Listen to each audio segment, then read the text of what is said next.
Hi, welcome to the 52nd episode of Prophet's Resurrection Land Cruisers TV.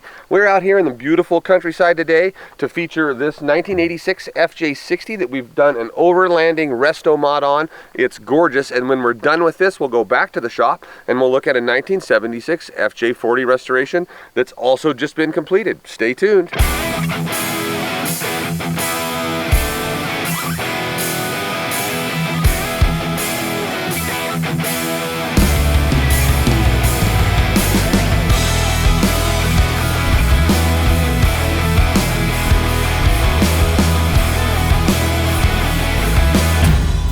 So, as you can tell by the flurry of activity that's happening behind me, this FJ60 must be about ready to go home to its owner. This has been a kind of a scope creep project that ended up being a stage 2 restoration, but we started off with a frame swap and an engine conversion, and then we added a bunch of other stuff along the way. It turned out to be a really cool truck, and we're going to feature that today. But what's interesting is nothing ever goes smoothly, right? I mean, this car is done, yet we still had a handful of tabs on the board this morning. Murphy reared his ugly head, and on the way to work today, the speedometer cable broke. Of course, you got to do all the final cleaning. I just took it on a long road trip over the weekend, testing it out, and so it's got to be clean. We got to fix the speedometer cable, a handful of other last-minute tweaks, and then it's going to go to its owner. So let's check it out. So we decided to shoot this feature a little bit differently than we do lots of other features, and that is because this rig is really designed to be used, and I know the owner, and I know he's going to use the crap out of this thing. So we might as well be using it while we shoot the feature. Let's check it out.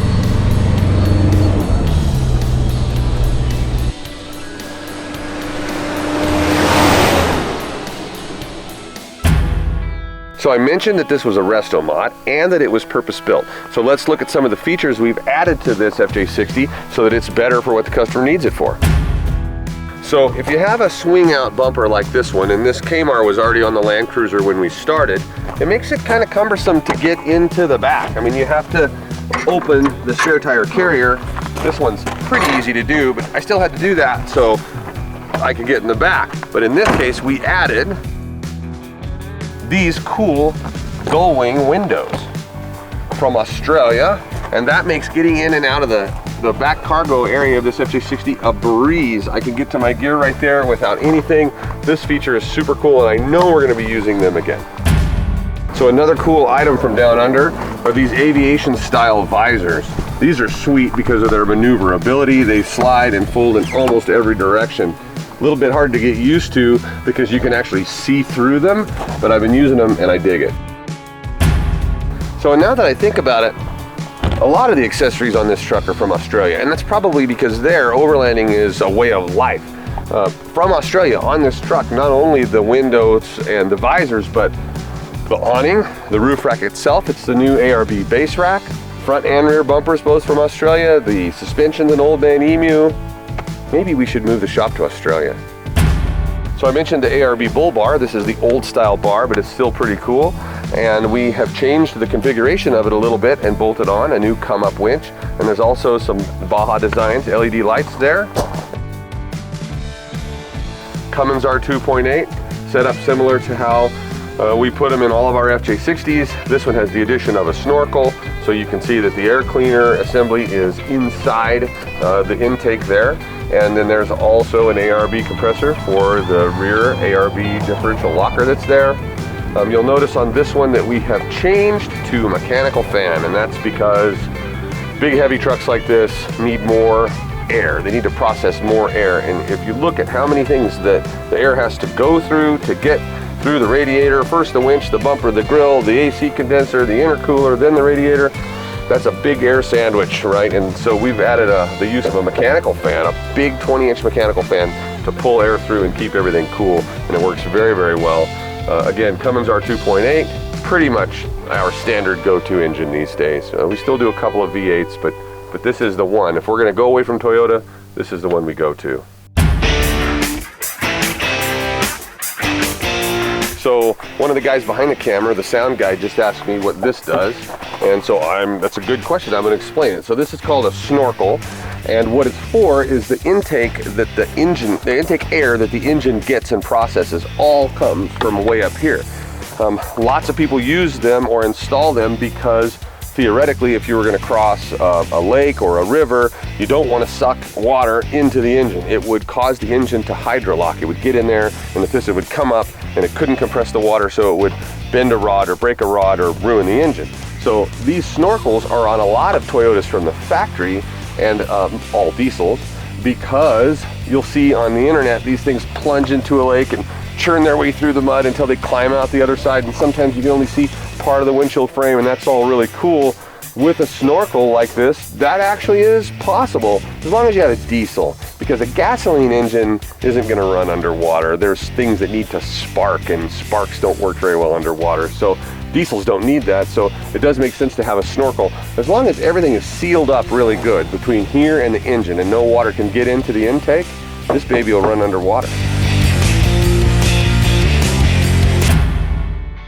So the inside of this Land Cruiser is definitely utilitarian, but it's built for comfort. We've got some Scheelman front seats. They're the most comfortable seat I've ever sat in an FJ60, and we'll be using them a lot from now on. You can see that we've reupholstered the rear seat to match the front seats so that everything ties in really well. I also spent a lot of time laying out the dashboard. There's just enough accessories in this thing to where it took some thought to get all the switches and knobs in the right place so that they're easy to reach and they look good. In the back of this FJ60, you're going to see an adventure trailer drawer system and also a fridge slide and an Engel portable fridge freezer that was in the truck when we started. We've also added a cargo box inside the tailgate, and you can see that we sprayed 2-part polyurea commercial spray liner on the tailgate to use as a work surface so nothing gets scratched up.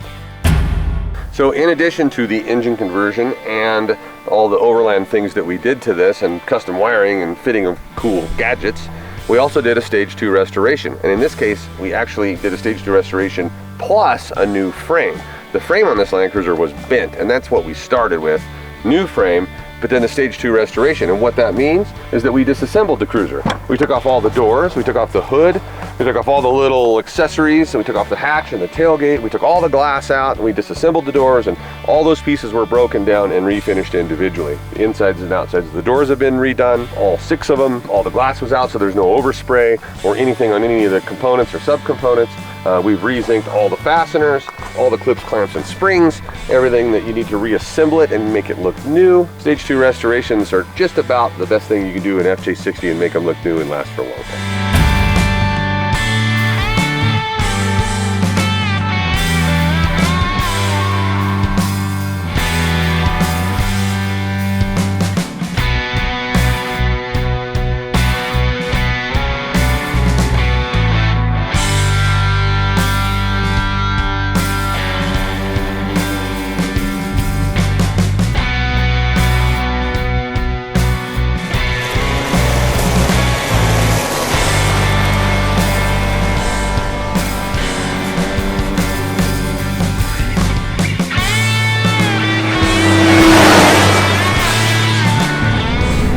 This Land Cruiser, pretty much right after we get done filming it, is going to be driven to Overland Expo by one of our team members in Loveland, Colorado, and it's going to be there for that event. And then the client, who's a big overlander, will be there as well, and he'll take it home from there, and I won't be able to drive it anymore.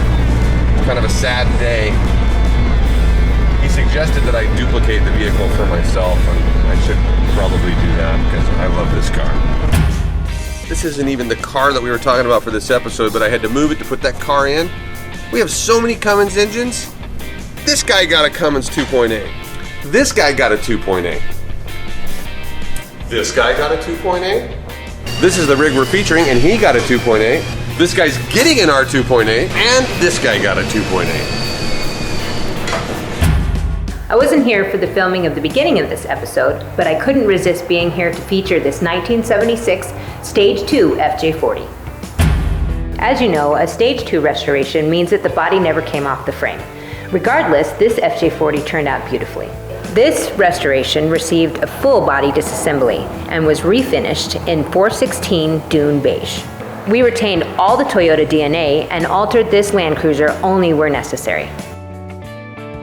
Under the hood of this Land Cruiser is an original 2F engine rebuilt and cosmetically restored, mated to the factory 4-speed transmission. The only change to this engine is the power steering pump for the FJ60 power steering. This FJ40 stayed very close to stock. PRLC additions include our shackle reversal and a 2.5-inch Old Man Emu lift. This vehicle also received one of our replica winch bars and a Warren XD 9000 winch. Even though the 1976 FJ40 came perfectly drivable from the factory, we enhanced this one with the FJ60 power steering. Excepting for the retro stereo and the Tuffy box, the inside of this FJ40 is mostly stock.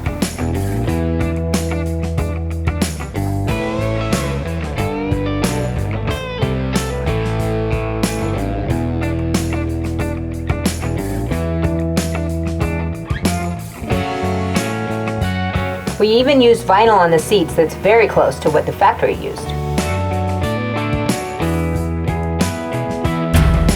The interior light of an FJ40 didn't leave much for illumination, so we typically add a rigid A-series light in the roll bar like this. The wires travel through the roll bar and exit through the back of the body, where they combine with the original wiring harness and connect with the switch. So before we get out on the road, let me just see if I can give you guys a little preview of next episode's Stop It. Maybe the most aggressive Stop It we're ever going to film.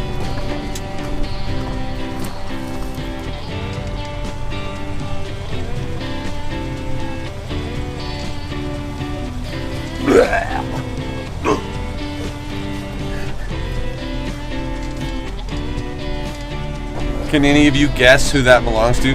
Can any of you loyal fans guess which tech that belongs to? Because it's one of the guys. It's one of the techs. Hint. His name rhymes with candy, but starts with an R. If that's not enough for you, he's from Florida.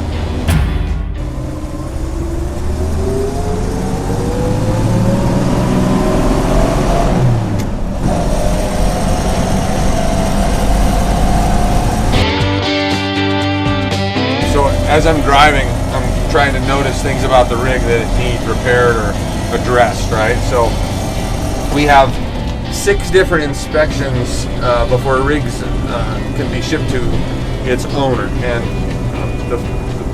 there's always a resulting list of tasks that has to happen to get things right. So I'll give you guys a little insight. So this is the second time I've driven this. I put about 150 miles on it. One of the things that it needs more than anything, this is not because I hurt my knee wakeboarding, but because, see, the clutch pedal is just a little bit higher than the brake pedal, right? So the clutch pedal should be about there, not there. So that needs an adjustment. That's one of the things. They're already high enough anyway. You don't want them too high. What else do I have on the inside of this? I'm not happy with the way that the stereo faceplate is kind of bowed in. So these are just a little bit over tightened. So that's on the list of things to fix. The choke knob, we restored it, but it's not as bright as the rest of them. That's on the list.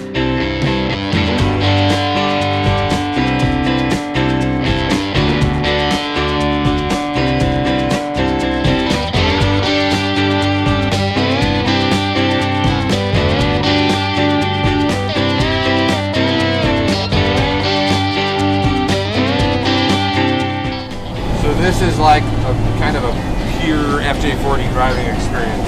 No AC, 4-speed transmission, original engine. I love driving them like this. And they're still really nice. I mean, pretty, doggone drivable after 1976, like you heard Chandra say. Because 1976 was the first year of disc brakes, 4-speed, 2F, ambulance doors.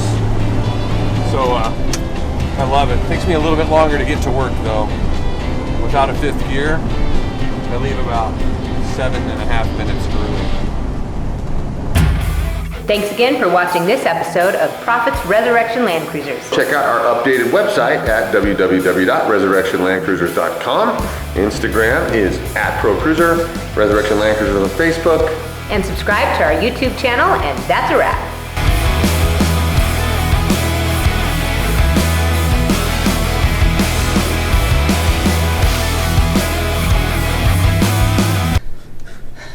Don't forget to look here. For some reason you keep the furry. I have a really hard time not looking at Eric's face, you know. We were going. We were going.